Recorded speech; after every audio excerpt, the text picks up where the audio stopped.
जय हिंद साथियों, मेरा नाम है प्रभाकर। आज हम देखेंगे कक्षा 10 के विज्ञान का दूसरा चैप्टर, जिसका नाम है अम्ल, क्षार एवं लवण।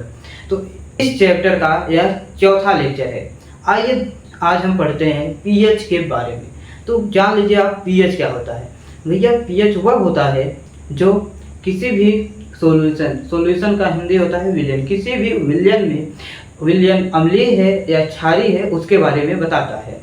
पीएच में 0 से 14 तक के अंक होते हैं, जिसमें 7 जो होता है वह बीच का होता है और वह न्यूट्रल होता है यानी उदासीन होता है।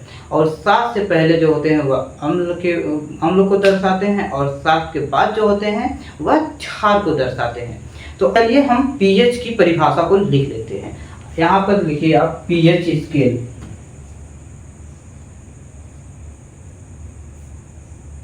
अब आप लिखिए पीएच स्केल।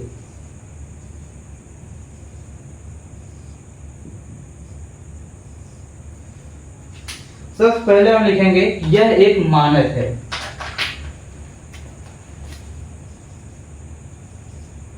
यह एक मानक है।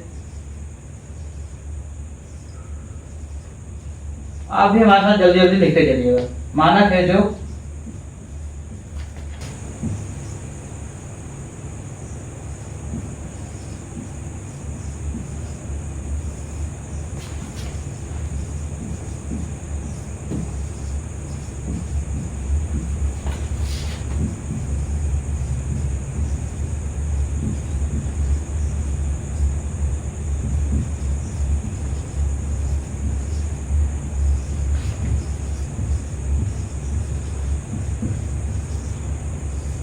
आप परिभाषा देख के लिखते चलिए।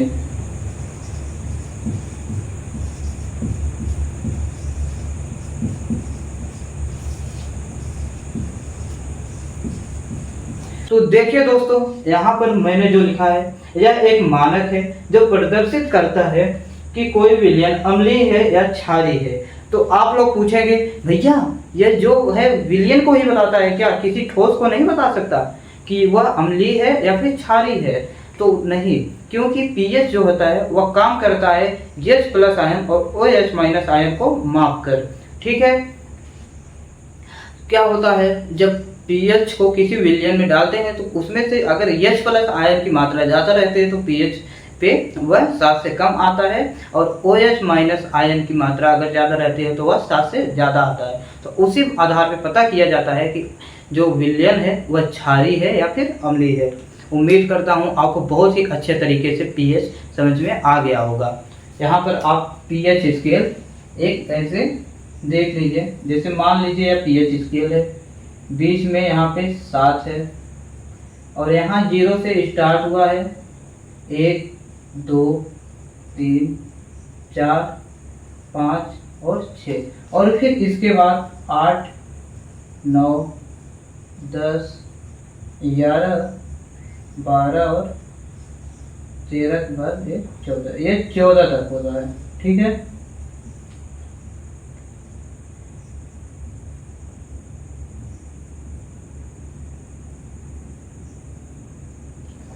तो क्या होता है अगर यहाँ पर आप लोग देखिए, अगर यहाँ पर 7 पे कोई चीज आता है, पीएच किसी का पीएच 7 आता है तो वह होता है उदासीन।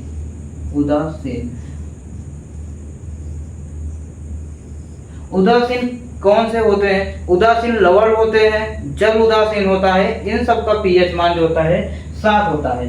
और इधर अगर 0 से 6 तक जो होता है वह होता है अम्ल यानी अम्लीय। क्या? अम्लीय। जैसे कि हाइड्रोक्लोरिक अम्ल का जो पीएच होता है, जो पीएच मान होता है वह 0 होता है, और दूध का जो पीएच मान होता है वह 6 मतलब कि 6 होता है। ठीक है, और इधर जो होता है 8 से 9 तक यह होता है क्षारीय यानी क्षार को प्रदर्शित करता है, क्षारीय। ठीक है, तो आप लोग बहुत ही बेहतरीन तरीके से देख रहे हैं यह पीएच के बारे में, ठीक है। अब आप कमेंट करिए कि NaOH सॉरी गलती हो गई, NaOH का पीएच मान आप बताएंगे। NaOH का पीएच मान क्या है, ठीक है। और जैसे कि सबसे 14 किसका पीएच मान होता है, पोटेशियम हाइड्रोक्साइड का, KOH का जो है पीएच मान 14 होता है, ठीक है। ऐसी कौन सी चीज है जिसका पीएच मान 8 होता है, क्या 8 पीएच स्केल, मतलब 8 पीएच किस क्षार का होता है, किस क्षार का होता है, कौन सा क्षार है जिसका पीएच 8 होता है, ठीक है। इन सब का आंसर आप हमको देंगे कमेंट में। इससे क्या होगा, अगर आप आंसर देंगे तो आपको कई चीजें बहुत ही बेहतरीन तरीके से याद रह जाएंगी, ठीक है।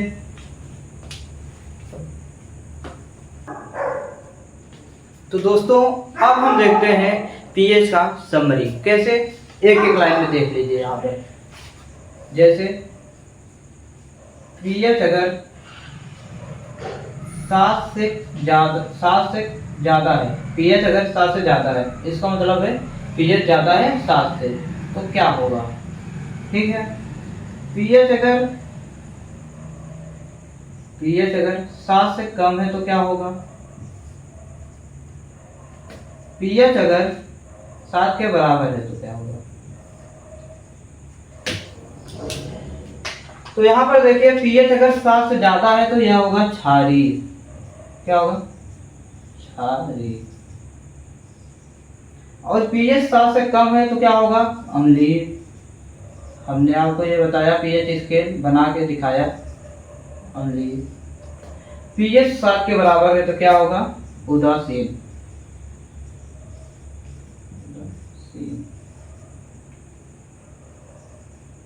ठीक है।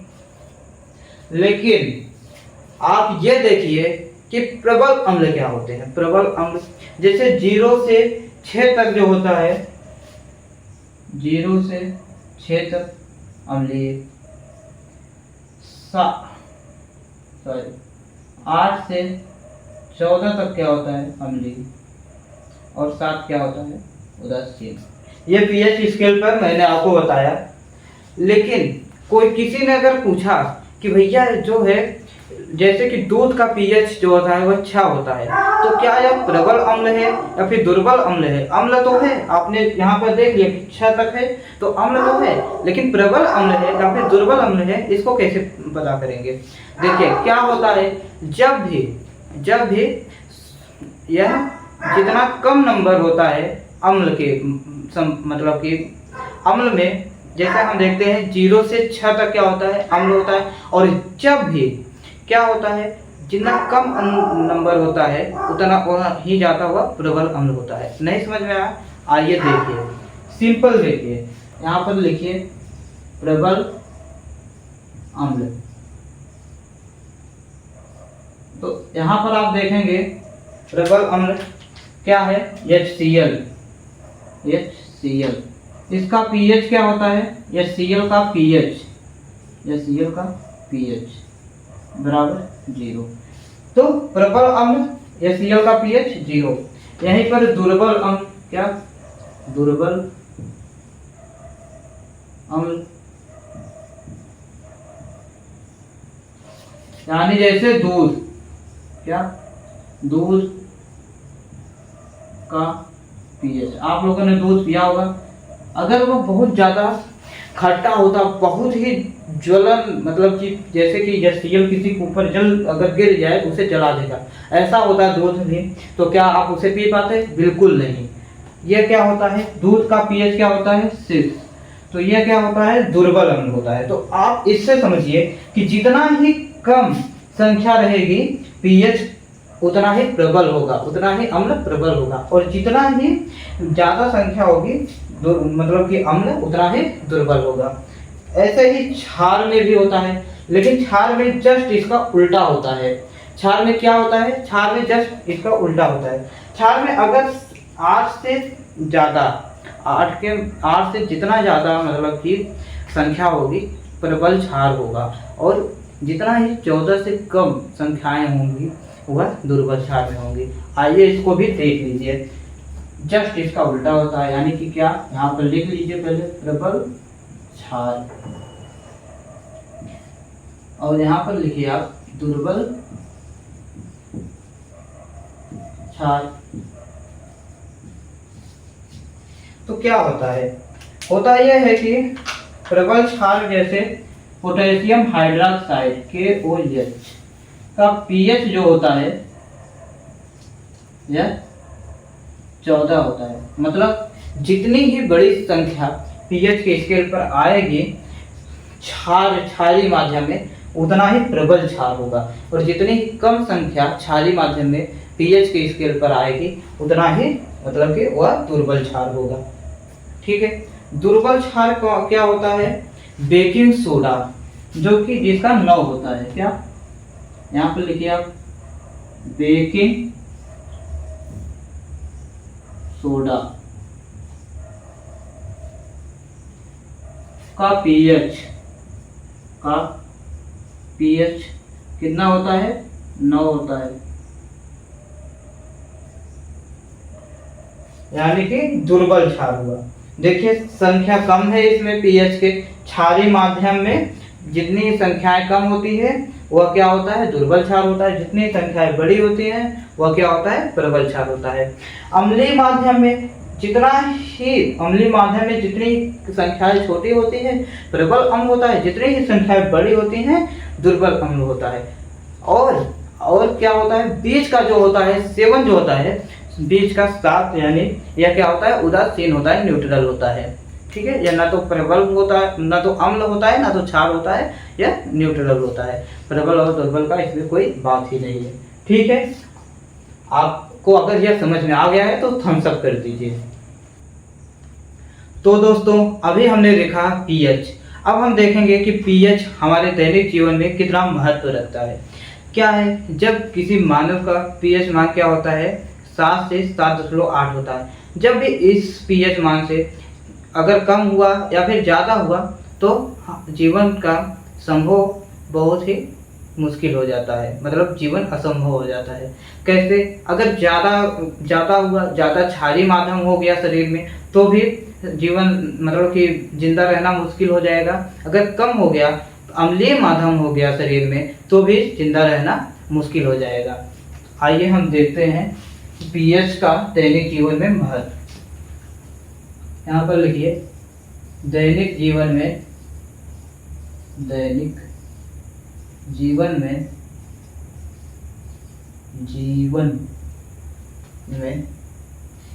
pH का महत्व। दैनिक जीवन में pH का महत्व। अगर टॉपिक सही नहीं लिखे, देखो दिख रहा है, अगर दिख रहा होगा तो ठीक है, नहीं दिख रहा होगा तो दिख रहा है। अब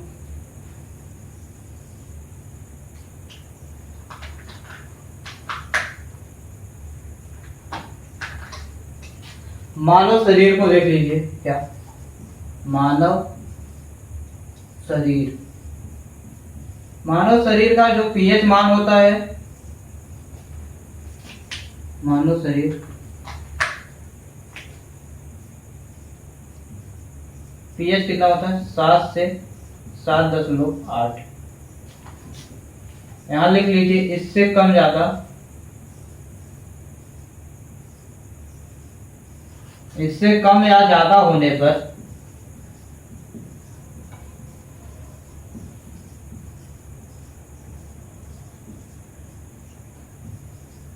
जीवन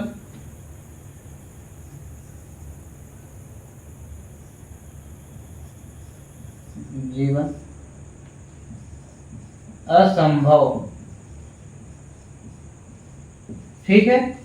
मानव शरीर का जो पीएच मान होता है वह 7 से 7.8 होता है। अगर इससे कम हुआ तो भी जीवन असंभव होगा और इससे ज्यादा हुआ तो भी जीवन असंभव होगा। अब देखते हैं हम अम्लीय वर्षा। आपने कई बार सुना होगा अम्लीय वर्षा, आज हम उसको पढ़ेंगे। अम्लीय वर्षा क्या होता है? जब इसका पीएच जो होता है अम्लीय वर्षा का वह 5.6 से कम होता है। 5.6 से अगर कम हुआ तो भी अम्लीय वर्षा होती है। इससे क्या क्या इफेक्ट पड़ता है हमारे दैनिक जीवन में?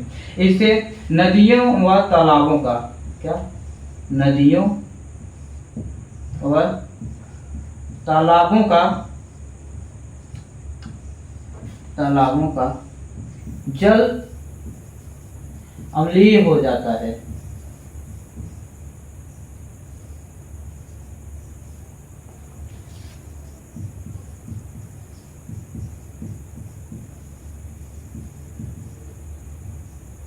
और क्या होता है? मछलियां इफेक्ट, मतलब मछलियों व जलीय जीव पर, मतलब मछलियों को प्रभावित करता है।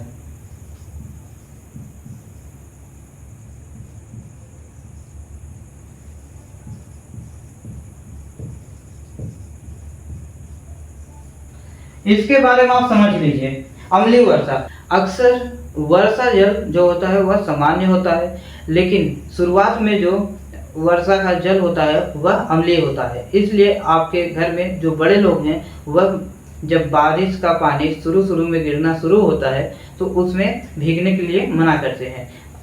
ठीक है, तो इसमें क्या होता है? इस वर्षा का जल जब पीएच, वर्षा के जल का जब पीएच 5.6 से कम होता है तो वह अम्लीय होता है। वह जब नदियों में तालाबों में जाता है तो वह उनको भी अम्लीय कर देता है, जिससे मछलियां प्रभावित होती हैं। क्योंकि मछलियों का शरीर भी, जलीय जीवों का शरीर भी एक निश्चित पीएच पर काम करता है। उससे कम या ज़्यादा होने पर उनका जिंदा रहना असंभव हो जाता है। ठीक है, उम्मीद करता हूँ आपको यह टॉपिक अच्छे से समझ आ गया होगा। अब हम इसके आगे और भी देखेंगे हमारे दैनिक जीवन में क्या क्या प्रभाव होते हैं पीएच का। तो चलिए दोस्तों, अब हम देखते हैं पीएच परिवर्तन के कारण दंत क्षय, दांत क्यों गिरने लगते हैं। दांत गिरता है अगर एक टाइम के बाद, एक एज के बाद तो ठीक है, लेकिन पहले जल्दी दांत अगर टूटता है तो उसके पीछे क्या कारण होता है? उसके पीछे कारण यह होता है कि हमारे मुंह का जो पीएच मान होता है वह 5.5 से ज़्यादा होता है। उससे कम होने पर दांत का इनेमल का जो परत होता है वह कमजोर हो जाता है, जिसके कारण दांत टूटने लगते हैं। तो आइए हम इसको लिख लेते हैं। यहाँ पर लिखा है पीएच परिवर्तन के कारण दंत क्षय। यहाँ पर आप लिखिए हमारे मुंह का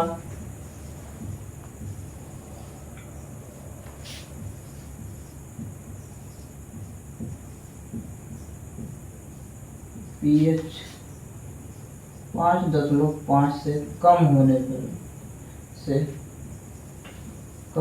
पर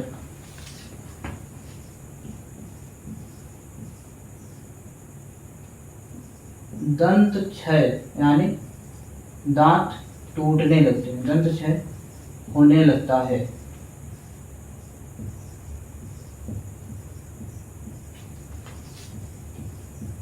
जिससे बचने के लिए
यहाँ पर क्या लिखा है, हमारे मुंह का पीएच 5.5 से कम होने पर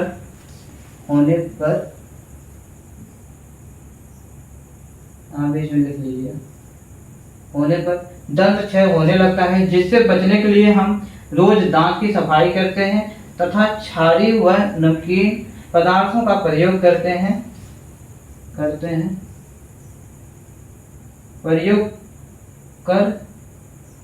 क्षारीय व नमकीन पदार्थों का प्रयोग कर मुंह के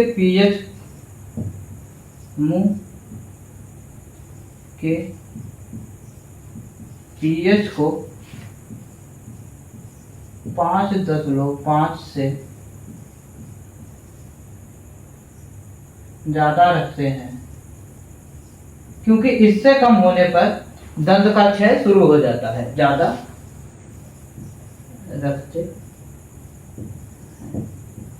तो आपको समझ में आया कि रोजाना दांत की सफाई क्यों करनी चाहिए, क्षारीय चीजें क्यों खानी चाहिए, नमकीन चीजें क्यों खानी चाहिए। अगर आप मीठा खाते हैं तो आप नमकीन भी खाइए, अगर आप अम्ल का प्रयोग करते हैं जैसे नींबू वगैरह दूध का, तो आप क्षारीय चीजों का भी प्रयोग करिए। आप नमक का भी प्रयोग करिए। आप क्षारीय चीज जो है जैसे मैग्नीशियम हाइड्रोक्साइड, अभी मैंने बताया क्षारीय था, तो कुछ ऐसी चीजों का प्रयोग करिए जो क्षारीय हैं, तो उससे क्या होगा, मुंह का जो पीएच है वो बना रहेगा, एक बैलेंस रहेगा। और दांतों की सफाई करना बहुत ही जरूरी है। अगर आज आप टूथपेस्ट वगैरह मतलब कि दातून वगैरह के बजाय उसका प्रयोग करते हैं तो ठीक रहता है, उसमें काफ़ी चीज़ें मिली हुई होती हैं। अगर अच्छे क्वालिटी का आप कोई चीज़ सेवन करते हैं तो आप देख लीजिएगा वो सब, ठीक है। तो इसमें मुझे नहीं लगता है कि कुछ और समझाने के लिए अभी बाकी है, जो था वो हमने समझा दिया, लिख दिया, आपको समझ में आ गया होगा कि दांत क्यों जल्दी टूटने लगते हैं। 5.5 से अगर पीएच मान कम गया तो वह क्या होगा, दांत उसके इनेमल को कमजोर कर देता है, वह गलने लगता है और उसके बाद क्या होता है, दांत टूटने लगते हैं। दांत की सफाई हमें अक्सर क्षारीय दंत मंजन से करनी चाहिए। चलिए दोस्तों, अब हम देखते हैं पशुओं एवं पौधों द्वारा उत्पन्न रसायनों से आत्मरक्षा। उससे हम आत्मरक्षा कैसे करेंगे। जैसे कि मधुमक्खी जब कभी डंक मारती है तो उससे आत्मरक्षा में आप क्या कर सकते हैं, उसका आप उपचार क्या कर सकते हैं। कभी जैसे नेटल का पौधा, उसे बिच्छू पौधा भी शायद कहते हैं, अगर उसके जो बाल लुमा संरचना होती है उसकी पत्ती पे अगर वो कभी छू जाए तो बहुत ज़्यादा जलन होता है, तो उससे आप क्या उपाय कर सकते हैं, क्या उपचार उसका कर सकते हैं, इन सब बारे में आइए देख लेते हैं। पहले हम मधुमक्खी देख लेते हैं। क्या होगा, मधुमक्खी जब काटेगी तो क्या करते हैं आप, तो कुछ ना कुछ उसका उपाय, कुछ ना कुछ उसका उपचार करते हैं ना, बस उसी को यहाँ पर लिख लेते हैं। तो लिखिए, जब कभी मधुमक्खी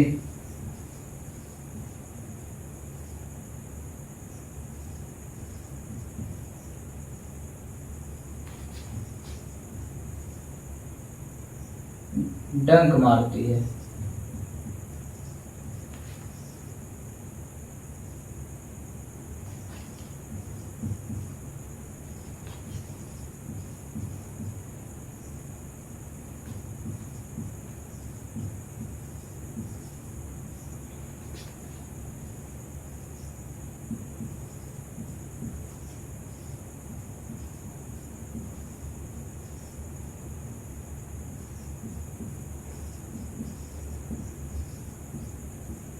क्या है, जब कभी मधुमक्खी डंक मारती है तो हम डंक लगे हुए स्थान पर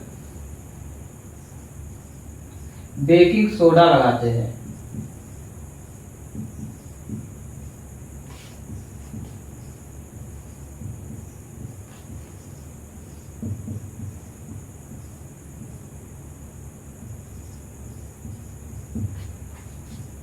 जिससे हमें आराम मिलता है।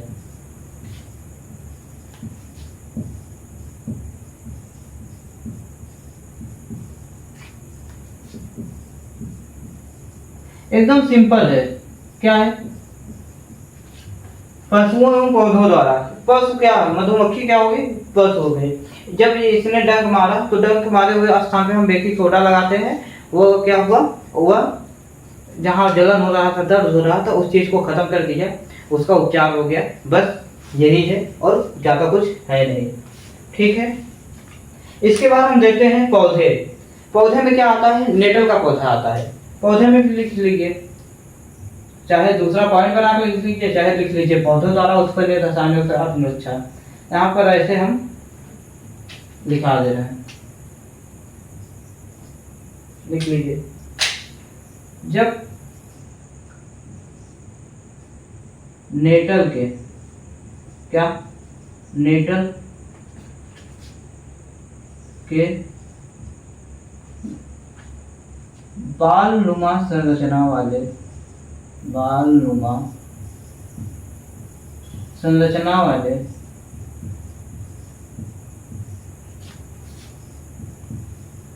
पत्ते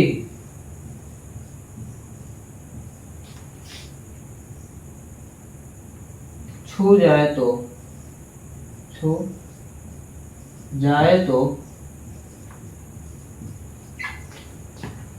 जलन व खुजली होने लगती है, खुजली होने लगती, खुजली व दर्द वाले स्थान पर, यहाँ पर हम लिखेंगे खुजली व दर्द वाले स्थान पर हम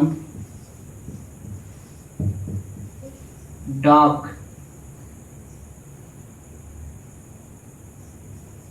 का पौधा लगाते हैं,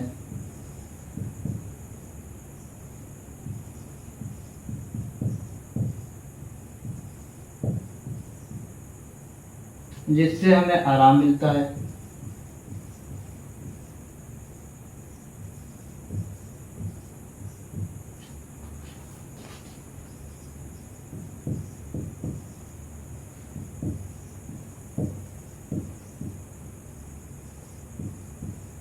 तो यह क्या है, यह पौधों द्वारा उत्पन्न रसायन से आत्मरक्षा के बारे में हम पढ़ रहे हैं। जब नेटल के बाल नुमा संरचना वाले पत्ते कहीं कभी छू जाएं तो क्या होता है, जलन व खुजली होने लगती है। खुजली व दर्द वाले स्थान पर हम डाक का पौधा लगाते हैं। डाक का पौधा उगा नहीं लेते हैं दर्द वाले स्थान पे, उसको पीस के लगाते हैं। ठीक है, ऐसा नहीं है कि बस उसको उगाने में लग जाए खाद पानी देके बगैर, जिससे हमें आराम मिलता है। बेसिकली ये चीज है। और आप एक चीज जान लीजिए, जहां भी नेटल का पौधा होगा उसी के आसपास डाक का पौधा होगा। यह एक प्रकृति का उदासीनीकरण जो है, उदासीन है, मतलब कि एक न्यूट्रल है प्रकृति के द्वारा, कि जहां कहीं भी नेटल का पौधा है उसी के उपचार में आपका ये डाक का पौधा भी होगा। अगर नेटल का पौधा आपके लगने से वहां पे जलन हो रही तो इसका मतलब है उसमें क्या, अम्ल होगा। और डाक का पौधा उसे ठीक कर दे रहा है, इसका मतलब है उसमें बहुत ही दुर्बल क्षार होगा। ठीक है, उम्मीद करता हूं आपको यह बहुत ही अच्छे तरीके से समझ में आ गया होगा। चाहे तो आप यहाँ लिख सकते हैं, जहां भी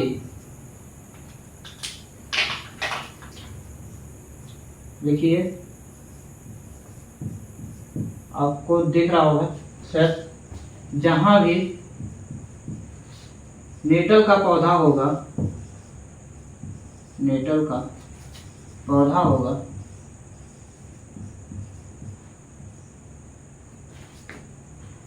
वहीं कहीं आसपास में, वहीं कहीं आसपास में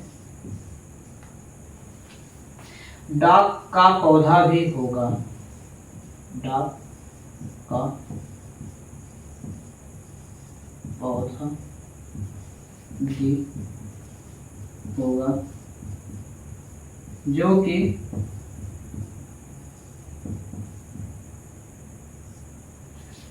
प्रकृति के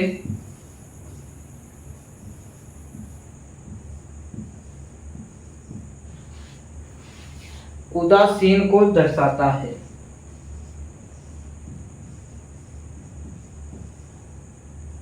यानी न्यूट्रल, उदासीन को दर्शाता है।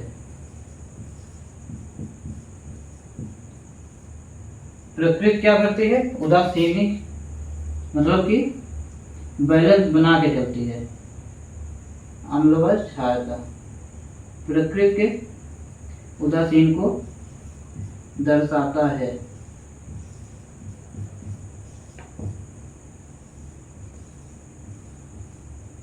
लिख लीजिए, ये सब चीजें आपके एनसीईआरटी में दी हुई हैं। इन सब चीजों को मैंने अच्छी तरह से बता दिया है, आप समझ गए होंगे।